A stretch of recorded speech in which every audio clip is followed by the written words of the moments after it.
Welcome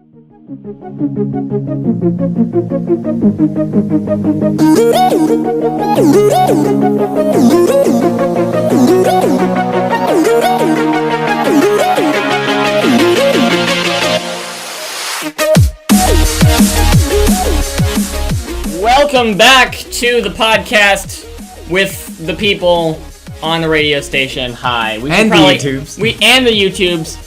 I forgot my entire intro.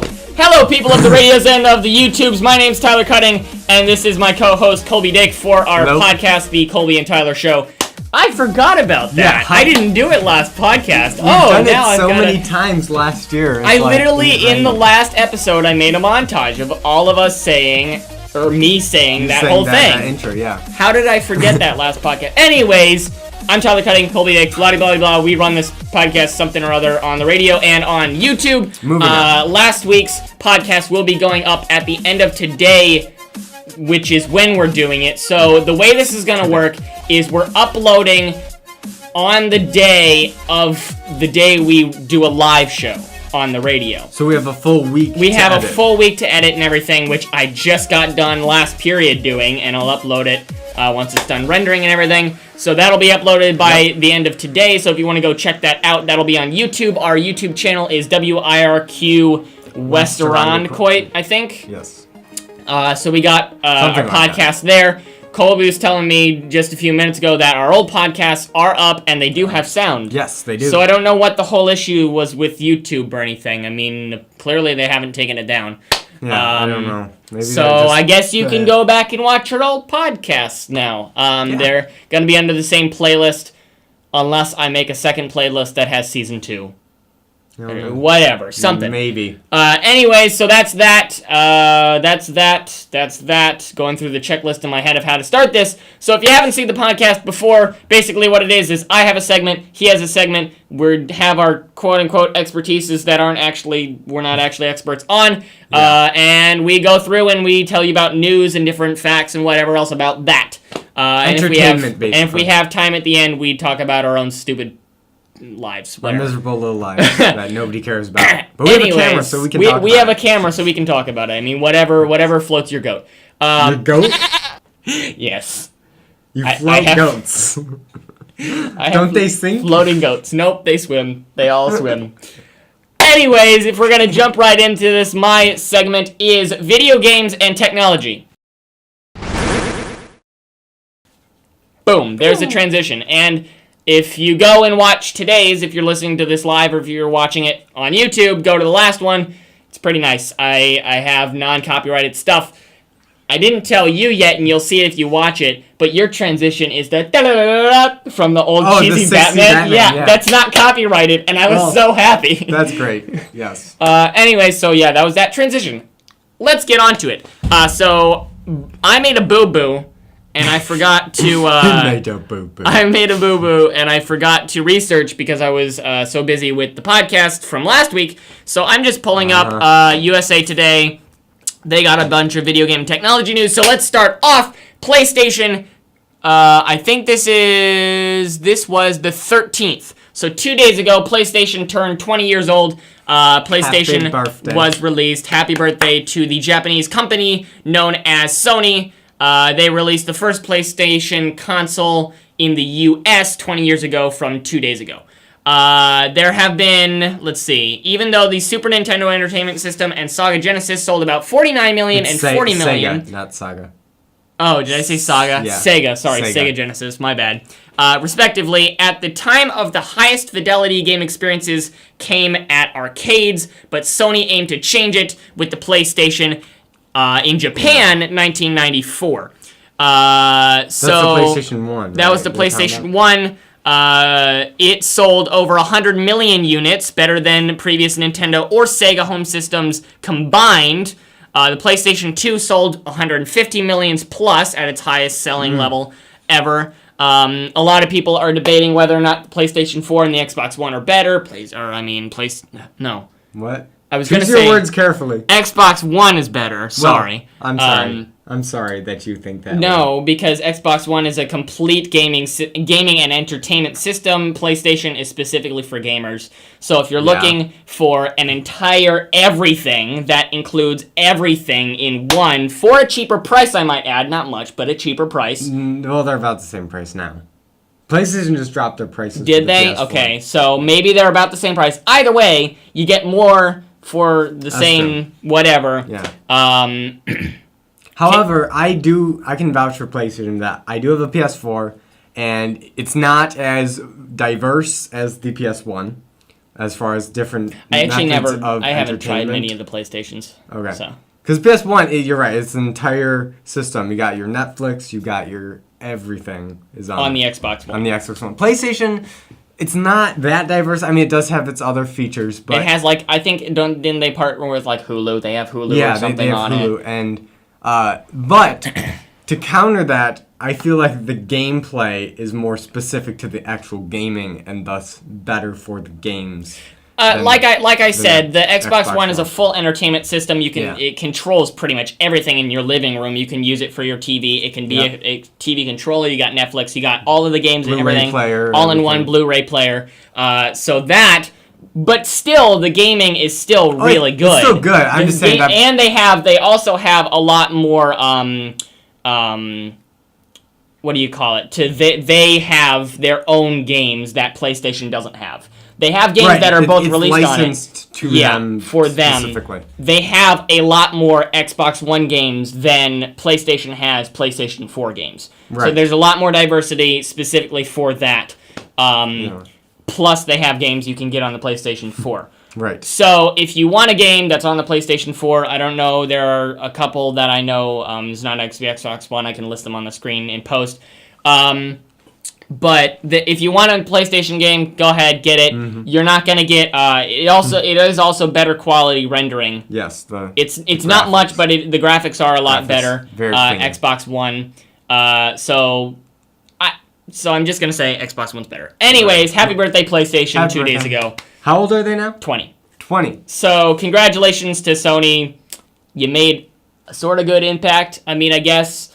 It's fairly easy nowadays to beat Nintendo and Sega. Yeah, because they're not. Sega's just in the toilet. It's probably like PlayStation, Sony, and Microsoft are here. Yeah. They're like equals. PlayStation and Xbox. Then there's Nintendo, which is it gets there. It's sort of there. They made a big leap with the Wii, but then that's kind of. But then they released the Wii U, and that was bad. It was a good idea.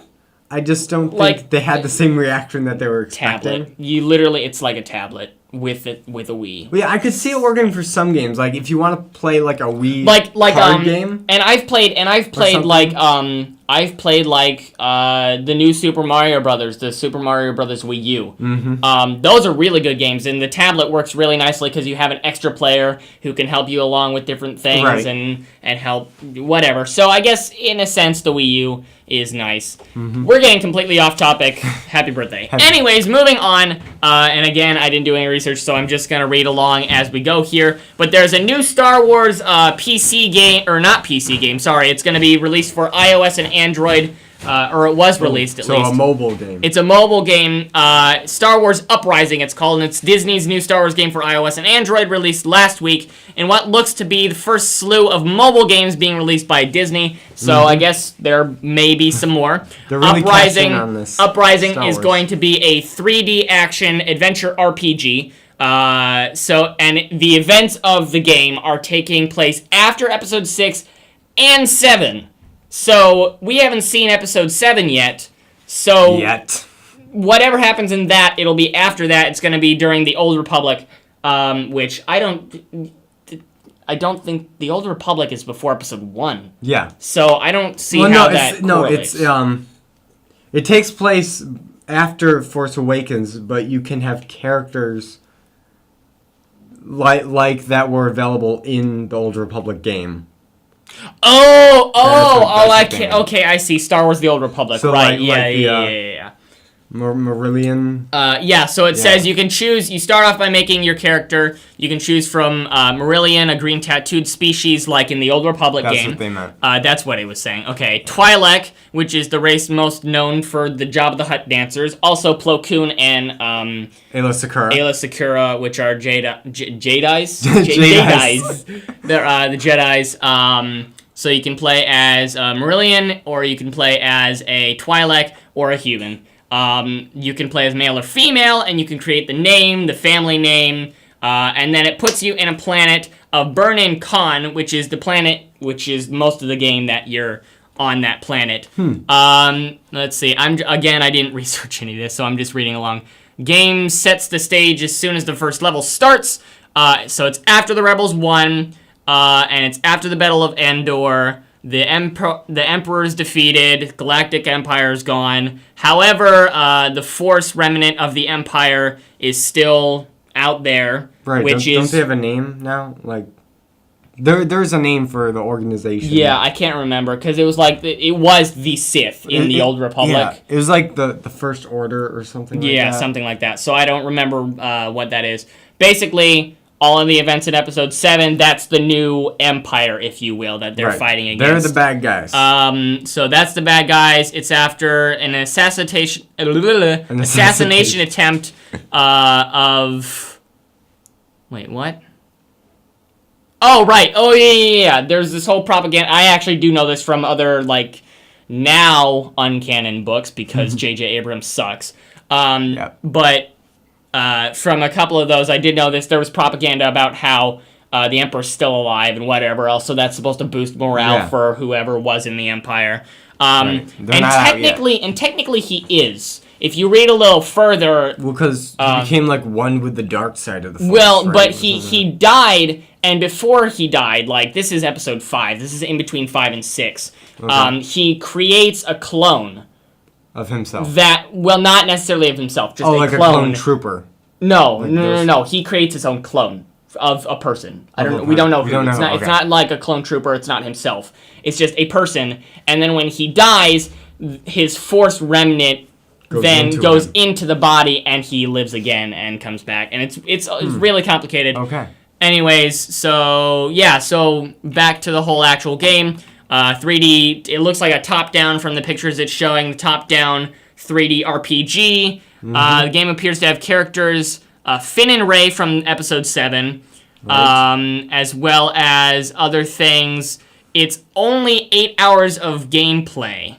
Or no, I'm sorry, that's the person saying he's only played 8 hours. Mobile game industry, and hopefully many titles from Disney.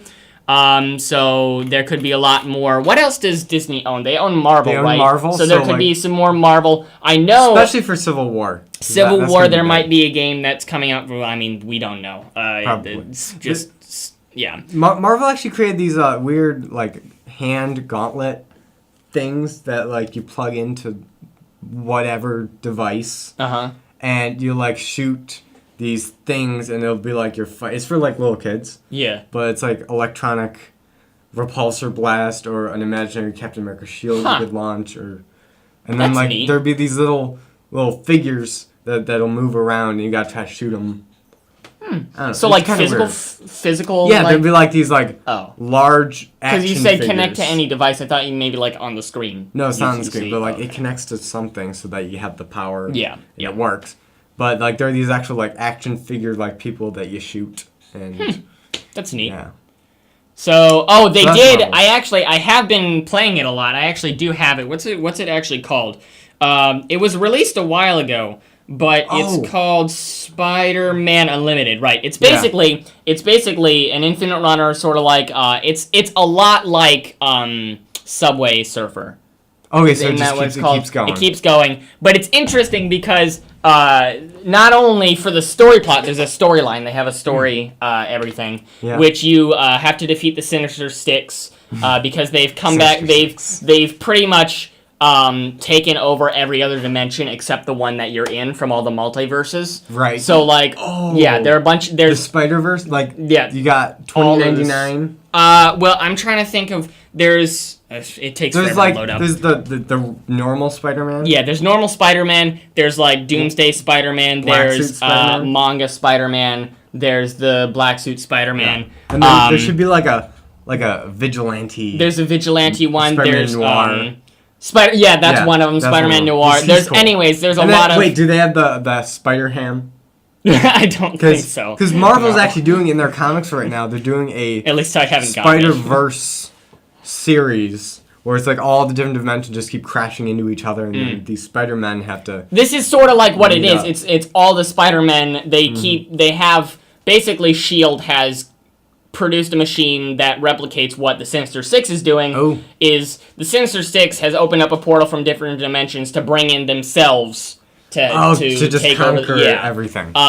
Nice. So Shield has done the reverse with Spider-Man, which is kind of ironic because they reference the Avengers and it's Nick Fury talking to you the entire time. Right. They have brought in a bunch of different multiverse Spider-Mans to fight back against the multiverse everything else, the Sinister Six. So it's an infinite runner, but along with just running, jumping, swiping sideways, the general everything, whatever. Temple run sort of stuff. You have web slinging, you have wall climbing, you have free falling, and then you also have boss battles that take place as you're going on. So that's cool. Somewhere in the middle of your run, Green Goblin can come off from the side, and you have to hit these like shield They almost look like Captain America shields, but they just have the shield logo on it and they're blue. The shield and you punch those and it sends it flying and he has a health bar and everything, so you have to fight him. Knock it down. And then once it's all gone, but at the same time you're dodging everything and there are enemies that happen. And it's mainly there are three big places that it takes place on. It takes place on just rooftops of like the city and whatever else. Makes sense. It takes place inside Oscorp. And it takes place on a sky ship of something. I think it might be the Shield helicarrier. I think it takes place on the Shield. That makes sense. Helicarrier. That's Shield, and they live there. So yeah, you can. There are different stuff like that.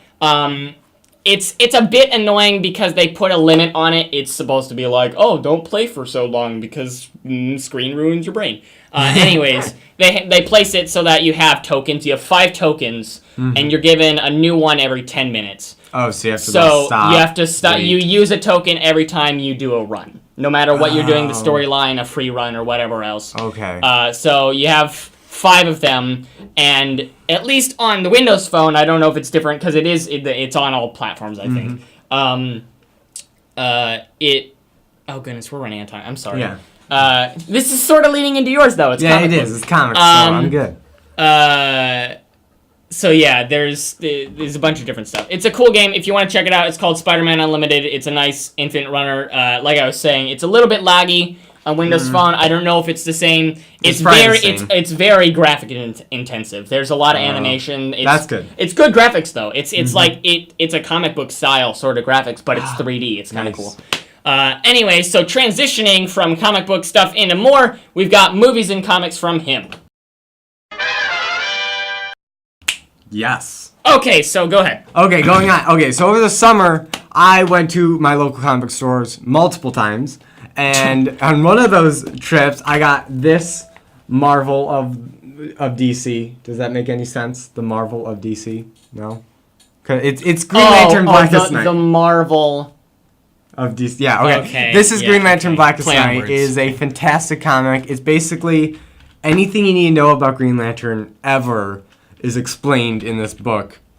And it's a story about, Hal Jordan, Green Lantern, and basically this Black Lantern, who is called Black Hand, is basically summoned by this guy right here. His name is Necron, and he is basically the Grim Reaper for all intents and purposes. Interesting. And he just is bringing all these dead superheroes back to life, because this is pre-New 52, and this is pre the reboot. So basically, this came out at a time when comic books were at their most convoluted, and people would die, and then they'd come back in the most bizarre way. Yeah, that happens way too often in TV shows nowadays. Yeah, and so So basically, they tried to play on us, and Jeff Johns, who works with a lot of the New 52 right now, wrote this to just kind of clean some stuff up. And what they did is they actually played on the fact that people have died and come back in the weirdest ways, and the ones that have stayed dead are now being risen by this Grim Reaper, Necron, Black Lantern. Cool. And for those of you who don't know, Green Lantern and Black Lantern are not the only lanterns that exist. There are many different colors. Actually, all the colors have a lantern core of some kind. Right. Which basically are represented by the emotional spectrum, which is... oh, right. You were showing me this the other day. Yeah, so there's the Green Lanterns, which are powered by willpower. You have the Red Lanterns, which are powered by rage. The Blue Lanterns, which are powered by hope. Purple Lanterns that are powered by love. Yellow Lantern that are powered by fear. And Orange Lantern that are powered by greed. And the Indigo Tribe, which basically it's like a cult, basically, because they don't speak any English. They speak their own weird Nok language, and they're powered by compassion. So all these. Did you mention that they're all like different superheroes? I'm getting there later. I'm just telling you about their cores, and it's funny because like all these different lanterns need to band together to defeat Necron and his army of zombie superheroes, and there's a cool little scene in this where Necron goes to kill... Well, he goes to kill the living ones so then he can bring them back as zombies. Mm-hmm. And one of the ones that they go to kill is Hawkman and Hawkgirl.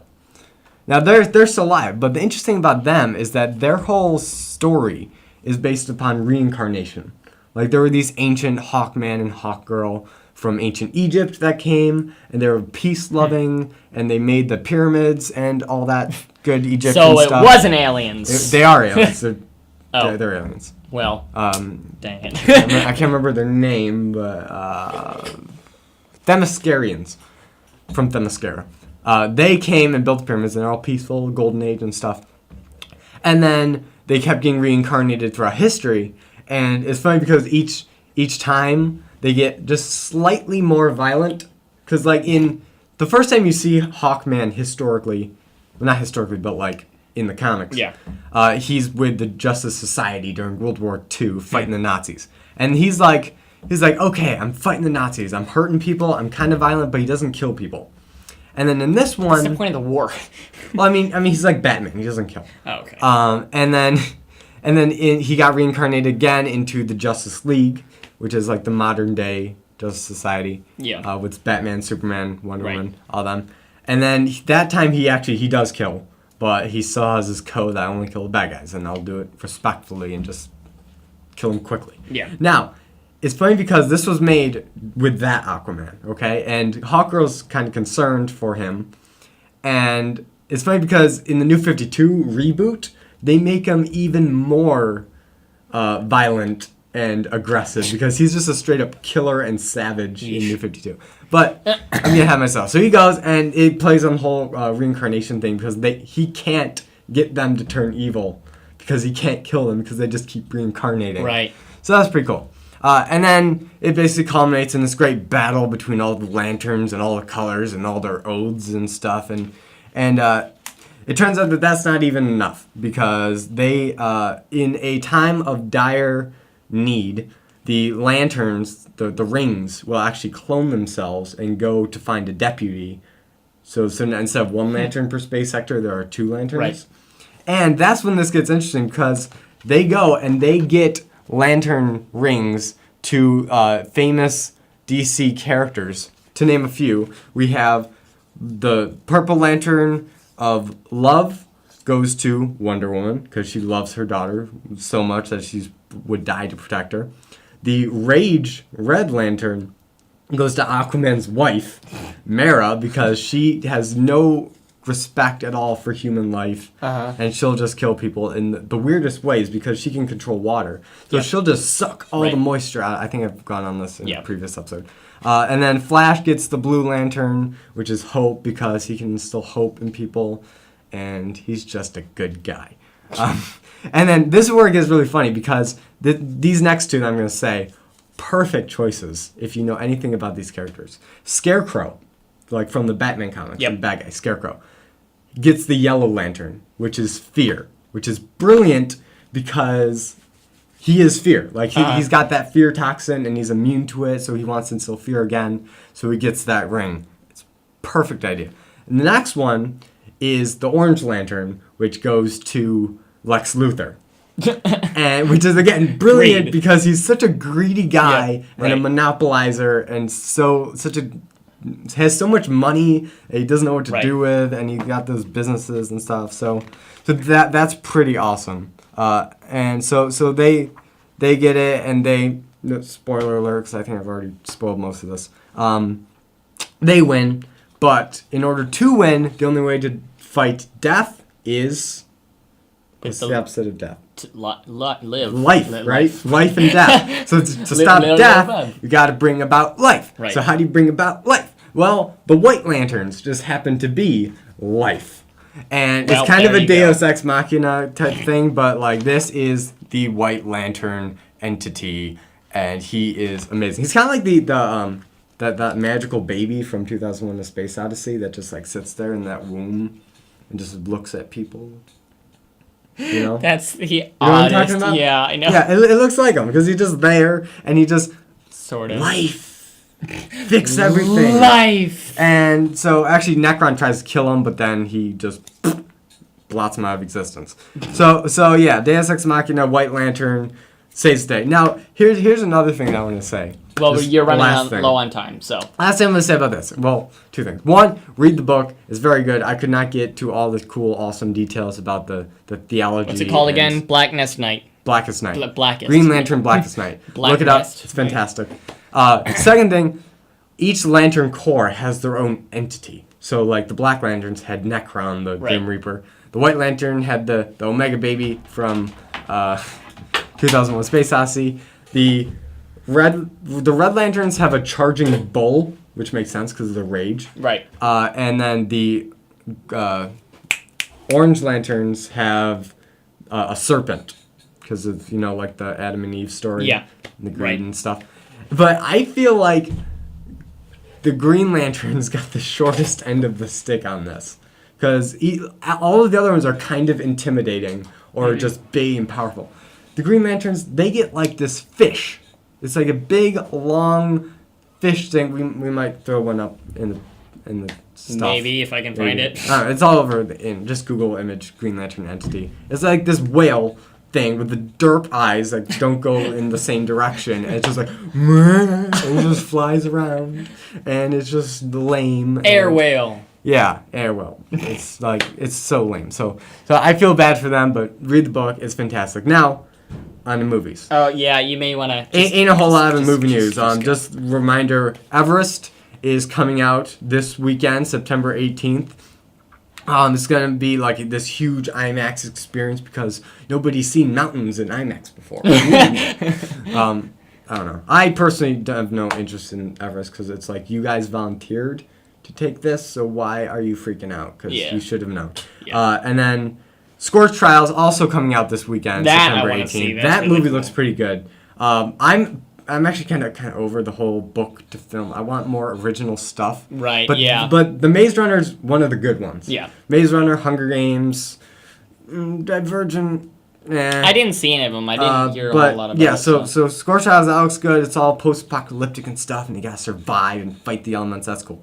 And then this I just found out in the weekend is they're making a Krampus movie, which if you guys aren't German or just don't know, Krampus is what happens to the naughty kids on St. Nicholas. Well, it's not Santa. Santa's different. I know. They have their separate St. But Nicholas. It's anti-Santa. It's basically Santa. But Krampus, if you're a naughty children, St. Nicholas doesn't come, Krampus comes, and he's like this goat-like horned demon from hell that just will come down your chimney and grab your children that are naughty, put them in a sack, and or beat them to death with a stick, and then take them away, never to be seen again.